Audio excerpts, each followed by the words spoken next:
नमस्कार, मैं हूं आपके साथ आशा सरमाल। आप देख रहे हैं न्यूज रूम लाइव और न्यूज रूम लाइव में आज हम बात करेंगे टूरिज्म को लेकर, क्योंकि हर दिन हम आपको खबर तो दिखाते हैं। आज आपको अच्छी खबर दिखाएंगे कि जम्मू कश्मीर के अंदर प्रशासन की तरफ से किस तरह से उम्दा कदम उठाने की यहां पर कोशिश की जा रही है। बार बार आरोप ये लग रहे थे कि कश्मीर के अंदर टूरिज्म को बढ़ाने के लिए काम किया जा रहा है, लेकिन अब आप देखिए जम्मू संभाग के अंदर भी टूरिज्म विभाग किस तरह से हरकत में आया है।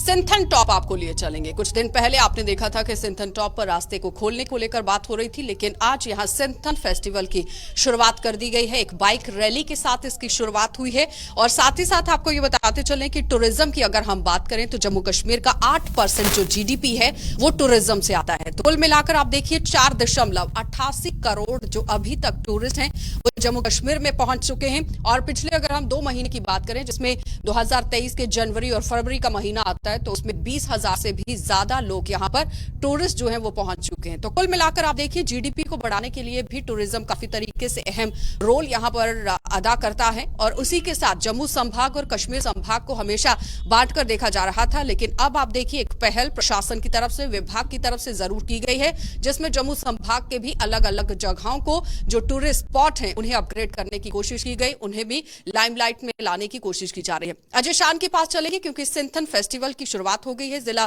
किश्तवाड़ के अंदर, और वहां पर सिंथन फेस्टिवल किस तरह से चल रहा है वो आपको बता देंगे। क्योंकि आप जो तस्वीरों में देख रहे हैं ये बाइक रैली है, और बाइक रैली के माध्यम से ही जम्मू कश्मीर के अंदर सिंथन फेस्टिवल की आज शुरुआत की गई है। अलग अलग लोग वहां पर पहुंचने वाले हैं और भारी तादाद में टूरिस्ट वहां पर पहुंचेंगे। अजय शान ने हमारे साथ ज्वाइन किया है। अजय, आपसे जानना चाहेंगे, जिस तरह से आप देखिए सिंथन फेस्टिवल की आज शुरुआत हो गई है, किस तरह से पूरा कार्यक्रम वहां पर शुरू किया गया है? जी आशा, देखिए आपसे कुछ देर पहले ही वहां पर आगाज हो गया है विधिवत। हालांकि जैसे आपने सुबह एक बाइक रैली किश्तवाड़ से निकली जो सिंथन के लिए चली गई, जिसमें डीसी किश्तवाड़ और दूसरे सीनियर ऑफिसर्स खुद बाइक चला के वहां पहुंचे हैं। एक संदेश देने का प्रयास किया गया किश्तवाड़ नगर और आसपास के इलाकों में कि सभी लोग जो है सिंथन का रुख करें। जैसे आपने कहा कि जीडीपी में टूरिज्म का एक अहम भूमिका है, तो कहीं ना कहीं उसी को बढ़ावा देने के लिए किश्तवाड़ के जो अनछुए अनदेखे हुए जो टूरिस्ट स्पॉट है उनको एक्सप्लोर करना और दुनिया के सामने लाने का मिशन सिंथन फेस्टिवल से शुरू हो गया है। इसमें डिफरेंट तरह के ऑर्गेनाइजर्स ये प्रोग्राम रखेंगे, जैसे dance competition, music competition, snow sports activities हैं, पैराग्लाइडिंग है, ट्रैकिंग है, स्नो स्कीइंग है। इसके अलावा किश्तवाड़ में जो किश्तवाड़ आइडल और किश्तवाड़ में डांस कंपटीशन चल रहा था, उसका कंपटीशन किश्तवाड़ टाउन में न करवा के सिंथन में करवाया जा रहा है। यानी जो एक्टिविटी शहरों में सीमित नजर आ रही थी, अब दूर दराज के इलाकों में टूरिस्ट स्पॉट्स पे करवाई जा रही है, ताकि न सिर्फ स्थानीय लोग बल्कि बाहर के लोग भी यहाँ पर आए। क्या लगता है कि इस तरह से अगर कार्यक्रम और ज्यादा बढ़ाए जाएंगे तो रोजगार भी यहाँ बढ़ेगा, क्योंकि युवा इस वक्त बेरोजगारी से काफी तरीके से जूझ रहा है? जी बिल्कुल, यकीनन ये सच है कि टूरिज्म भी यहाँ के इकोनॉमी को बूस्ट करने में सहयोग करेगा, क्योंकि ये जो इलाका मैं जिस सिंथन की बात कर रहा हूँ वहां पर आपको मोबाइल कनेक्टिविटी भी उस कदर की नहीं है कि हम वहां से लाइव कोई प्रोग्राम कर सकें। उस तरफ भी ध्यान दिया जा रहा है। जो बेसिक इंफ्रास्ट्रक्चर है उसको डेवलप करने की बात की जा रही है। हम ये बड़ी उम्मीद नहीं लगा सकते कि आज पहला सिंथन फेस्टिवल है तो सब कुछ ठीक हो जाएगा, लेकिन शुरुआत हुई है। जो कमी पे नजर आएगी उसको दूर किया जाएगा। जो लोकल से हमारी बात हुई है, चिनगाम छात्रों एक दूर दराज इलाका है जहां मिलिटेंट्स घूमते रहते थे, आतंकवाद था, कोई जाता नहीं था, लेकिन आज आपको वहां पर पीजीज मिलेंगे, होम स्टे मिलेंगे, लोग होटल की बनाने की तरफ सोच रहे हैं। तो कहीं ना कहीं एक इकोनॉमिक बूस्ट इस इलाके में मिलेगा और रोजगार जो है वो इनडायरेक्ट और डायरेक्ट जरूर मिलेगा। जी आशा, क्या लगता है अजय कि एक मीडिया का भी अहम रोल रहता है कि जहां पर टूरिस्ट नहीं अभी तक पहुंच पाए हैं, जिन इलाकों को अपग्रेड नहीं किया गया है, उन्हें भी मानचित्र के पटल पर लाने की जरूरत है, क्योंकि मानसर है, सुईसर है, उसके बाद जियो पोता घाट है, अखनूर में भी कई ऐसे इलाके हैं, तोता गली है, उसके साथ साथ पीर पंचाल का इलाका है जो बहुत ही खूबसूरती के नाम से जाना भी जाता है। और उस बीच में आपने देखा था कि सनासर में भी ट्यूलिप गार्डन किस तरह से बनाया गया। तो क्या लगता है कि बहुत अहम रोल जो है वो लोगों को भी प्ले करना बहुत जरूरी रहेगा, क्योंकि प्रशासन अगर कदम उठा रहा है तो एक सहयोग उन्हें मिलेगा? जी बिल्कुल आशा, देखिए जम्मू संभाग में ज्यादातर हमने देखा कि पिलग्रिमेज टूरिज्म है। लोग अमरनाथ यात्रा आते थे, वैष्णो देवी माता के दरबार जाते हैं, बाबा माता के दरबार जाते हैं, मचेल यात्रा करने जाते हैं, भद्रवा में कैलाश यात्रा करने जाते हैं।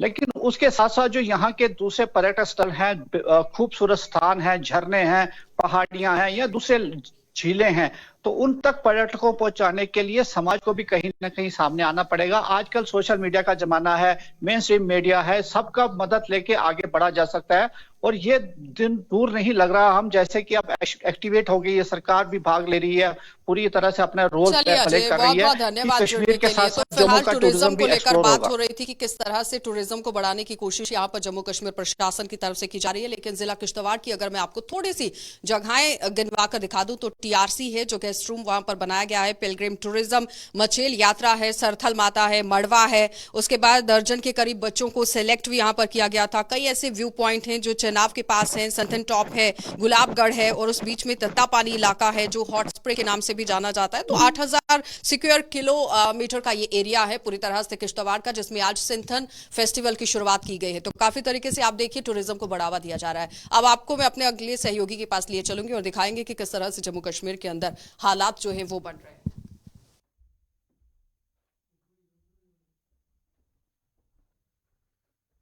राजौरी पुंछ की बात करते हैं तो राजौरी पुंछ को लेकर लगातार जो है सुरक्षा एजेंसियां सतर्क नजर आ रही हैं। और वहीं पर जम्मू कश्मीर पुलिस के महानिदेशक दिलबाग सिंह की बात करते हैं तो कल जिस तरह से उन्होंने निरीक्षण किया है, और वहीं पर आज सुरक्षा के अगर आला अधिकारियों की बात करते हैं तो उन्होंने भी सुबह सवेरे तड़के वहां पर निरीक्षण किया है। और लगातार सघन ऑपरेशन जो है वो राजौरी पुंछ की बेल्ट के अंदर चलाए जा रहे हैं, क्योंकि जम्मू कश्मीर की बात करते हैं तो लगातार आतंकवाद की जो नीति है उसे जीरो टॉलरेंस अपनाने की कोशिश यहां पर की जा रही है। क्योंकि जम्मू कश्मीर की बात करते हैं तो जम्मू कश्मीर में जिस तरह से लगातार आतंकवाद को बढ़ावा देने की कोशिश जो है वो पाकिस्तान कर रहा है, मगर वहीं पर यह साफ तौर पर देखने को मिल रहा है कि यह सख्त संदेश जो है वो भारत की तरफ से दिया जा रहा है कि कायदे में जो है उसे पाकिस्तान को रहना चाहिए। मगर वहीं पर आपको बता दें कि बिलावल भुट्टो की बात करते हैं तो जिस तरह से उनका पूरे भारत के अंदर उनका दौरा है, और क्योंकि उस दौरे को लेकर जो है कल भी हमने आपको बताया था कि विरोध प्रदर्शन जो है वो किया जा रहा है, मगर वहीं पर आज हम आपको बताएंगे कि जो अहम खुलासे जो है वो जम्मू कश्मीर पुलिस के महानिदेशक द्वारा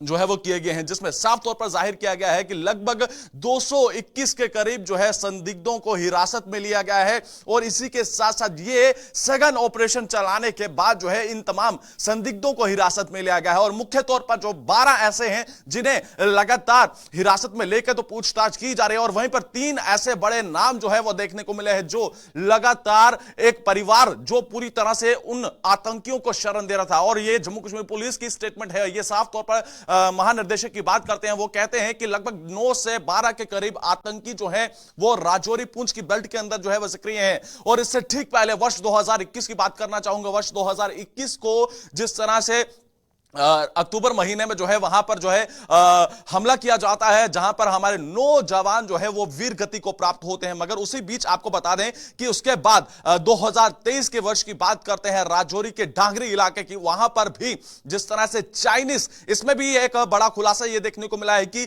जो पुंछ के अंदर हमला होता है भाटा धुड़िया के निकट, वहां पर यह लगातार जो है चाइनीज स्टील बुलेट्स का इस्तेमाल किया जाता है। मगर वहीं पर आपको बता दें कि कल पुलिस महानिदेशक साफ तौर पर जाहिर करते हैं कि जो राजौरी पुंछ की बात करते हैं तो उसके ठीक पहले डांगरी की बात करते हैं तो डांगरी में भी इसी तरह से चाइनीज हथियारों का इस्तेमाल किया गया था। और कहीं ना कहीं जो सघन ऑपरेशन चलाने के बाद जो है यह बड़ी कामयाबी जो है वो जम्मू कश्मीर पुलिस, भारतीय सेना, तमाम अन्य जो इंटेलिजेंस एजेंसियां हैं उन्हें मिली हैं। और आने वाले समय में भी कई सघन जो है ऑपरेशन जो चलाए जा रहे हैं, उनमें भी कई बड़ी गिरफ्तारियां जो है वो पुलिस की तरफ से कहा गया है कि गिरफ्तारियां और भी हो सकते हैं। क्योंकि जम्मू कश्मीर की बात करते हैं तो आतंकवाद किस तरह से बढ़ाने की कोशिश की जा रही है, इसके ठीक पीछे मैं आपको कारण बताऊंगा। क्योंकि शिखर सम्मेलन की बात करते हैं, भारत इस समय जो है वो अध्यक्षता कर रहा है G20 सम्मेलन की। और वहीं पर आपको बता दें जिस तरह से Y20 की बात करते हैं तो उसकी भी पूरी तरह से दारोमदार जो है वो भारत पे है। क्योंकि उसको चलते जम्मू कश्मीर की बात करते हैं या फिर भारत की बात करते हैं तो चाहे वो PFI के जरिए हो या फिर अन्य जो आतंकी संगठन है जो लगातार आतंकियों को शरण देते हैं और आतंकियों को शेल्टर करते हैं और आतंकियों तक राशि पहुंचाते हैं, तो उन पर अब जो है केंद्र गृह मंत्रालय की बात करते हैं तो उनकी तरफ से जो है वो लगातार नकेल कसी जा रही है, सुरक्षा एजेंसियों की तरफ से नकेल कसी जा रही है। और जम्मू कश्मीर पुलिस पुलिस की बात करते हैं तो ये लगातार जो बीते 10 दिनों की बात करते हैं तो ये सघन ऑपरेशन चलाने के बाद ये बड़ी कामयाबियां जो हैं वो साफ तौर पर देखने को मिली है। क्योंकि जम्मू कश्मीर की बात कर रहे हैं तो जम्मू कश्मीर में जो G20 समिट की बात करते हैं तो G20 समिट जो इस वक्त भारत के अंदर होने जा रहा है, इसको लेकर क्योंकि मई महीने की बात करते हैं तो मई महीने के आखिरी सप्ताह में जो है वो जम्मू कश्मीर घाटी में जो है वो होना है। और वहीं पर आपको बता दें कि देश के राष्ट्रपति की बात करते हैं तो उनका भी जो है वो कश्मीर घाटी और लेह लद्दाख का दौरा है। तो उसको मद्देनजर रखते हुए सुरक्षा एजेंसियां पूरी तरह से अलर्ट मोड पर नजर आ रही हैं, क्योंकि चप्पे चप्पे पर सुरक्षा कर्मियों को किस तरह से तैनात रखना है। और इसी के साथ साथ बाबा बर्फानी की अमरनाथ यात्रा है तो कहीं ना कहीं यह जो है महत्वपूर्ण हो जाता है कि सुरक्षा को किस तरह से बेहतर किया जाए। और अब यह नीति अपनाने की कोशिश की जा रही है कि यह कहा जा रहा है कि पाकिस्तान को यह डर सता रहा है कि सर्जिकल स्ट्राइक ना हो। तो कहीं ना कहीं यह भारत की तरफ से सख्त चेतावनी दी जा रही है कि कायदे में रहे पाकिस्तान। हालांकि पाकिस्तान को यहां पर न्योता जरूर दिया गया था, मगर पाकिस्तान यहां पर नहीं पहुंचा, बिलावल भुट्टो यहां पर नहीं पहुंचे हैं। और वहीं पर वीडियो कॉन्फ्रेंसिंग के जरिए एससीओ जो मीट हो रही है उसमें जो है वीडियो कॉन्फ्रेंसिंग के जरिए जो है उनके राजदूत ज्वाइन करते हैं। मगर वहीं पर भारत की तरफ से यह सख्त नीति है कि आतंकवाद जो है उसे कोई भी जो है देश जो है उसे शरण ना दे और आतंकवाद को खत्म करे। क्योंकि G20 समिट की बात करते हैं तो G20 समिट को लेकर हमारी साथी जो है आपको आगे पूरी जानकारी देगी कि आखिर G20 इंपॉर्टेंट क्यों है और इसकी क्या जरूरत है कि भारत जो है इसकी अध्यक्षता कर रहा है और आखिर ये G20 क्यों होने जा रहा है।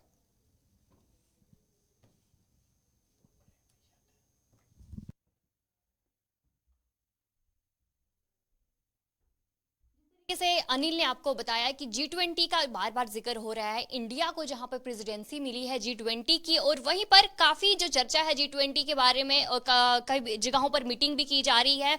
जैसे कि लेह में जो है लास्ट टाइम पे मीटिंग करवाई गई थी और अब बात हो रही है कि श्रीनगर में मीटिंग जो है इसको लेके होगी। और वहीं पर हम बात करेंगे कि G20 आखिर है क्या और इंडिया में इतनी इंपॉर्टेंस क्यों है, आखिर इतनी चर्चा क्यों हो रही है। जब से इंडिया को प्रेसिडेंसी मिली है हर जगह जो है इसी के बारे में चर्चा की जा रही है कि इंडिया को प्रेसिडेंसी मिली है। इसी के बारे में जानेंगे कि आखिर G20 है क्या। सबसे पहले G20 की बात करें तो G20 में जो अलग अलग कंट्रीज होती हैं वो पार्टिसिपेट करती हैं और इनमें ऐसी कंट्रीज होती हैं।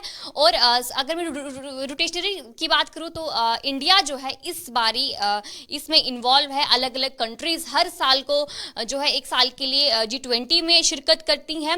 रोटेशनरी के तौर पे अगर मैं बात करूं तो अलग अलग कंट्रीज को लाया जाता है। इस बार इस साल की बात की जाए तो इंडिया को G20 प्रेसिडेंसी हासिल हुई है, जिसमें अलग अलग जो देश है वो शामिल होते हैं। 20 ऐसे देश होते हैं जो शामिल होते हैं और जिनकी अगर मैं बात करूं तो 60% पॉपुलेशन को रिप्रेजेंट करती हैं जितनी भी 20 कंट्रीज होती हैं। और उसके अलावा 80% जो ग्रॉस डोमेस्टिक प्रोडक्ट होता है वो भी रिप्रेजेंट होता है। और इसके अलावा जो वर्ल्ड ट्रेड होता है वो भी ये कंट्रीज रिप्रेजेंट करती हैं।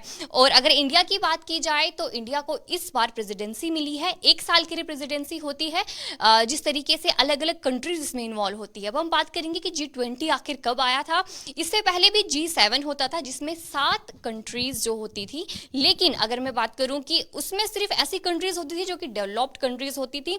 वो पूरे अगर जिस तरीके से जो माहौल बना होता था पूरी कंट्रीज में उन्हें उनके बारे में बात नहीं करती थी। लेकिन कुछ ऐसे क्राइसिस आ गए। अगर मैं 2008 की बात करूं तो फाइनेंशियल क्राइसिस अमेरिका में आया था जिसकी वजह से पूरी दुनिया पे असर पड़ा था और जिसके चलते एक ऐसी G20 बनाई गई। 1999 में इस G20 को बनाया गया था, लेकिन जब फाइनेंशियल क्राइसिस देखा गया 2008 में उसके बाद जो है काफ़ी चर्चे में आया था। ऐसे कई फाइनेंशियल क्राइसिस आए हैं। जिस तरीके से अगर मैं बात करूं साउथ एशिया में तो वहां पर भी ऐसा कुछ क्राइसिस आ गया था। थाईलैंड की बात करूं वहां पर फाइनेंशियल क्राइसिस आया था, लेकिन उसके बाद धीरे धीरे चलते जो है पूरे एशिया में फैल गया था। तो उसके बाद G20 समिट को बनाया गया जिसमें हर एक कंट्री शिरकत करती है और जितने भी मुद्दे होते हैं पूरी दुनिया में उन्हें कवर करती है। और इंडिया को जैसे कि बार बार कहा जा रहा है कि इंडिया को इस बार प्रेसिडेंसी मिली है। अब हम बात करते हैं कि इतना इंपॉर्टेंट क्यों हो जाता है इंडिया को प्रेसिडेंसी मिली है। जैसे कि मैंने शुरुआत में आपको कहा कि रोटेशनरी तौर पर जितनी भी कंट्रीज होती हैं उन्हें ये प्रेसिडेंसी मिली है, इस बार इंडिया को मिली है। तो सबसे बड़ी बात ये हो जाती है क्योंकि इंडिया को जो है इस बार मौका मिलेगा खुद को दिखाने का। जैसे कि इंडिया जाहिर सी बात है कि जो ग्रीन रिवोल्यूशनरी की बात करूं तो उसमें काफी रिच है इंडिया और इस बारी वो खुद को साबित कर सकता है। और 200 से ज्यादा मीटिंग इंडिया करवाएगा अलग अलग। अगर यूटी की बात करूं, स्टेट्स की बात करूं तो वहां पर अलग अलग मीटिंग्स करवाई जाएंगी और बाकी देशों के जितने भी डेलीगेट्स हैं वो भी शिरकत करेंगे। हाल ही में लेह में भी देखा गया था कि अलग अलग डेलीगेट्स हैं उन्होंने शिरकत की थी और अब श्रीनगर में भी एक मीटिंग करवाई जाएगी जिसमें अलग अलग डेलीगेट्स आएंगे और ये मीटिंग जो है 22 से लेकर 24 मई के बीच में होगी, जहां पर जितने भी क्राइसिस है अगर टूरिज्म के हवाले से बात करें खासकर उस इश्यू को जो है वो उठाया जाएगा कश्मीर में और ये मीटिंग डल लेक के किनारे वहां पर की जाएगी और सिक्योरिटी के इंतजामात भी काफी किए गए हैं। तो हमने आप तक जो है ये इन्फॉर्मेशन पहुंचाई कि आखिर G20 इतना इंपॉर्टेंट क्यों होता है,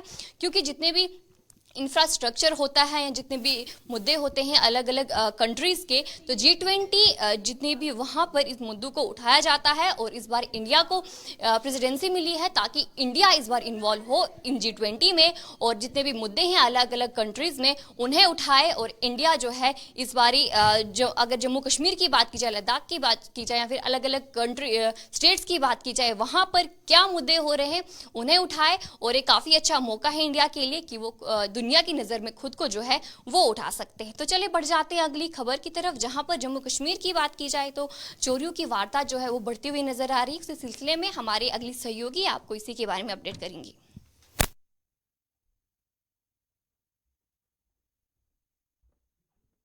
तो चलिए बढ़ते हैं आगे और अब बात करेंगे उधमपुर से। इस वक्त एक बड़ी खबर सामने आ रही है। आपको बता दें कि उधमपुर पुलिस को एक बड़ी कामयाबी हाथ लगी है। पिछले दिनों कुछ मामले सामने आए थे जहां पर लगातार जो मोबाइल फोन्स हैं उनकी चोरी की वारदात को अंजाम दिया जा रहा था और इसी बीच अब पुलिस को एक कामयाबी हाथ लगी है जिसमें इन मोबाइल्स को भी रिकवर किया गया है और जिनके ये मोबाइल फोन्स हैं उन्हें सौंपा गया है और इन मोबाइल फोन्स की कीमत जो है करीबन 1.5 लाख रुपए बताई जा रही है। तस्वीरें इस वक्त आप पुलिस स्टेशन उधमपुर से देख रहे हैं जहां पर आप साफ तौर पर देख सकते हैं करीबन 1.5 लाख के जो मोबाइल फोन्स हैं उनकी रिकवरी हुई है। और आए दिन उधमपुर की अगर हम बात करें तो पशु तस्करी के मामले सामने आते हैं, चोरियों की वारदात लगातार बढ़ती जा रही है और इसी बीच पुलिस ने भी कमर कसी हुई है और जो चोरियां लगातार मोबाइल फोन्स की हो रही थी एक बड़ी रिकवरी की गई है। और इसी पर ज्यादा जानकारी देने के लिए हमारे साथ उधमपुर से हमारे संवाददाता किशोर ज्वाइन कर चुके हैं, उनकी ये रिपोर्ट देखिए।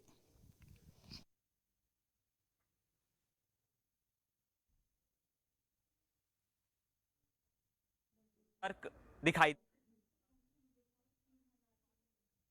देखिए, उधमपुर पुलिस को एक बड़ी कामयाबी मिली है और चंद महीनों की मैं बात करूं तो उधमपुर पुलिस कहीं ना कहीं जो है वो सतर्क दिखाई दे रही है। आपको बता दूं कि पशु तस्करी की बात हो, नशे तस्करी की बात हो तो इन चंद महीनों के अंदर जो है काफ़ी जो है वो पशु तस्करों को जो है पशु तस्करों से करवाया गया। लेकिन आज की मैं बात करूं तो आज जो है कई लोगों के जो थे मोबाइल फ़ोन जो थे वो चोरी हो जाते थे या किसी प्रकार से जो है थे गुम हो जाते थे। लेकिन आज उधमपुर पुलिस द्वारा जो है वो 5 से 6 के करीब जो है वो जो जिन लोगों के जो फ़ोन चोरी हुए थे उन लोगों को जो है फ़ोन जो है वो वापस दिए गए हैं। लेकिन बड़ी बात मैं आपको बता दूं कि जिस तरह से उधमपुर पुलिस जब से जहां पे SHO रघुवीर चौधरी द्वारा जो है वो कार्यकाल संभाला है तब से कहीं ना कहीं जो है वो उधमपुर पुलिस जो है वो सतर्क दिखाई दे रही है। इन चंद महीनों की मैं पहले ही आपसे जिक्र किया कि कहीं ना कहीं जिस तरह से पशु तस्करी की बात हो, आए दिन आपने साफ तौर पर देखा कि जिखैनी नाके की मैं पार्टिकुलर बात करूं तो वहां पे जो है वो कहीं ना कहीं बुकी की मैं बात करूं या नशे तस्करी की मैं बात करूं या पशु तस्करी की बात करूं तो इन चंद महीनों की मैं बात करूं 3 से 4 हजार से ज्यादा जो है वो पशुओं को जो है वो मुक्त करवाया गया है। लेकिन बड़ी बात मैं आपको बता दूं कि आज के दिन की मैं बात करूं तो काफ़ी जो ऐसे जो लोग हमने देखे वहां पे जो लोगों ने जो EMI पे जो नौजवानों ने फ़ोन लिए थे उन लोगों को भी कहीं ना कहीं जो है वो फ़ोन मिले और उनकी तरफ से जो है पुलिस का काम भी सराहाया गया। तब तक के लिए मुझे और मेरे कैमरामैन राकेश वड़ियाल को दीजिए इजाजत। तो चलिए बढ़ते हैं आगे और अब बात करेंगे मोबाइल कॉलिंग के नए रूल को लेकर। आपको बता दें 1 मई से मोबाइल कॉलिंग और SMS को लेकर नया रूल जारी होने वाला है जो कि आपके लिए जानना बेहद जरूरी है क्योंकि हर किसी के पास मोबाइल फोन है। कॉल्स और SMS को लेकर क्या कुछ अपडेट है जानेंगे, न्यूज रूम से हमारी सहयोगी जसलीन कौर हमारे साथ ज्वाइन कर चुकी है। जिस तरह से मेरे सहयोगी ने मेरी खबर से आपको रूबरू करवाया, तो चलिए बात करेंगे टेलीकॉम कंपनीज की। अगर बात करें तो आपको बता दूं कि TRAI की तरफ से बताया गया है कि 1 मई से जो है आप कॉलिंग करेंगे या SMS करें तो इसको लेकर नए रूल्स जो है सामने आए। क्योंकि इससे पहले अगर हम बात करें तो लगातार आपको स्पैम कॉल्स की बात करें वो भी आते थे, स्पैम SMS की बात करें तो वो भी आते थे, और जिससे लोग जो है काफी ज्यादा तंग हो जाते थे क्योंकि कई बार प्रमोशनल कॉल्स लगातार जो है वो आती रहती है। पर इसको लेकर अब टेलीकॉम कंपनीज की बात करें तो उन्हें साफ तौर पर ये जो है ऑर्डर जो है जारी किया, जिसमें साफ तौर पर कहा गया जितनी भी टेलीकॉम कंपनीज हैं उन्हें जो है इस रूल को 1 मई से फॉलो करना होगा। इसमें अगर बात करें तो TRAI की तरफ से फिल्टर सेटअप जो है वो करने को कहा गया है टेलीकॉम कंपनीज को, और इसको लेकर जो है उन्हें नोटिस भी जारी कर दिया गया है, जिसमें कॉल की बात करें और SMS की बात करें तो इस चीज को लेकर नया अपडेट आएगा, और जो कि फिल्टर जो है सेटअप बताया जा रहा है, और यूजर्स को जितनी भी अनजान कॉल्स आती थी या फिर मैसेजेस आते थे उनसे जो है छुटकारा मिल जाएगा। यानी कि जो आपको कोई भी प्रमोशनल तरह से SMS आते थे या कॉल्स आती थी कई बार, अब वो आपको बिल्कुल भी नहीं आएंगे। और इसको लेकर उन्होंने टेलीकॉम कंपनीज को कहा है कि 1 मई से आपको ये ऑलरेडी जो है इसे इंप्लीमेंट करना होगा। हालांकि अगर एयरटेल कंपनी की बात करें तो उन्होंने ऑलरेडी इसे इंप्लीमेंट किया होगा कि अगर जब भी आपको कोई भी स्पैम कॉल आती है तो आप देखिए उन्होंने ऑलरेडी इस चीज को लेकर फिल्टर दिया हुआ है कि आपकी स्क्रीन पर पहले से रेड स्क्रीन आ जाती है और उस पर मेंशन किया जाता है कि ये स्पैम कॉल है और ये आपकी मर्जी है कि आप उठाना चाहें या ना उठाना चाहें। इसी तरह से बाकी कंपनीज को भी कहा गया है कि ये आपको फिल्टर सेटअप जो है वो करना होगा, और जिसको लेकर जियो अब काम कर रहा है, और 1 मई से तमाम जितनी भी कंपनीज हैं टेलीकॉम कंपनीज की बात करें तो इन्हें जो है लागू करने को कहा गया है।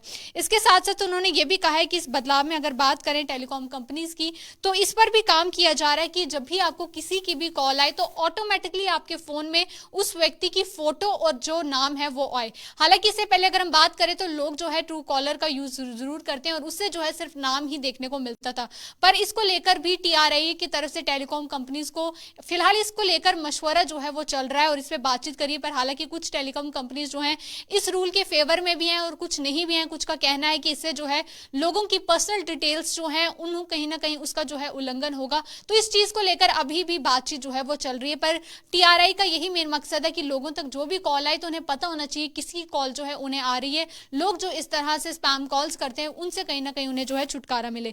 और इस विषय में अगर बात करें तो एयरटेल ने पहले ही कह दिया है कि इस तरह की जो AI फिल्टर है वो ऑलरेडी जो है इसे इंप्लीमेंट कर चुका है और आगे भी जो है इसी तरह से करेगा ताकि उनके कस्टमर्स को कोई भी परेशानी जो है स्पैम कॉल्स की वजह से ना आए। हालांकि जियो की बात करें तो उन्होंने साफ तौर पर कहा कि वो उस पर काम कर रहे हैं और 1 मई से वो भी इसको जो है इंप्लीमेंट कर देंगे। इसके साथ साथ टेलीकॉम कंपनीज की बात करें तो उन्हें यह भी कहा गया है कि कॉलर ID फीचर जो है वो भी लागू करें, क्योंकि इससे जो है प्राइवेसी की समस्या जो है वो भी उत्पन्न हो जाएगी। पर हालांकि जिस तरह से मैंने पहले बताया कुछ टेलीकॉम कंपनीज का ये साफ तौर पर कहना है कि इससे जो है शायद लोगों को ऐतराज होगा कि हर किसी के पास जो है फोटो और नाम जो है वो अगर इनबिल्ट जाएगा तो इससे कहीं ना कहीं प्राइवेसी पे जो है इफेक्ट पड़ सकता है। पर हालांकि यही बताया जा रहा है कि आने वाले समय में देखना होगा कि इस चीज से लोगों को छुटकारा मिल पाएगा या नहीं मिल पाएगा।